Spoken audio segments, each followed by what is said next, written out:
traviesos, porque antes se creía que as enfermedades moitas viñan das envidias, viñan do mal de ollo, da ollada, non? E que viñan do airo, que estas cousas que eran así un pouco que os médicos non conseguían curar, entón se curaban esta noite.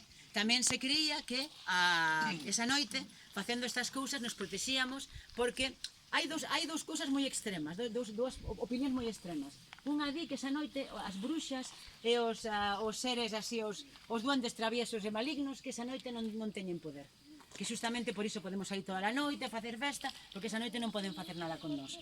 Tamén hai quen di que facemos todo o que facemos, a auga, o lume, todo, para protexernos de, por se acaso, quedar ben limpos. E a idea é iso, que hai unha noite no ano onde podemos limparnos de calquera maleficio, de calquera envidia, de calquera cousa, e facendo iso, coa auga de San Xoán tamén, coa auga de San Xoán, e aparte que a auga está cargada en moitas culturas, na cultura celta moitísimo, está relacionadas con seres máxicos tamén, con fadas, con mouras que viven nas fontes, e que esta noite tamén hai que ir tamén con cuidado, porque moitas veces salen a peinar os seus cabelos co seu peine de ouro, é moi perigoso, porque acercaste a elas, son tan fermosas, e ofrécenche cousas, pero moitas veces ofrécenche cousas, pero se non cumples a mínima son moi caprichosas. Entón, lévante. Bueno, alá arriba xa vos contaré cando estemos na montaña un par de lendas que hai alá arriba.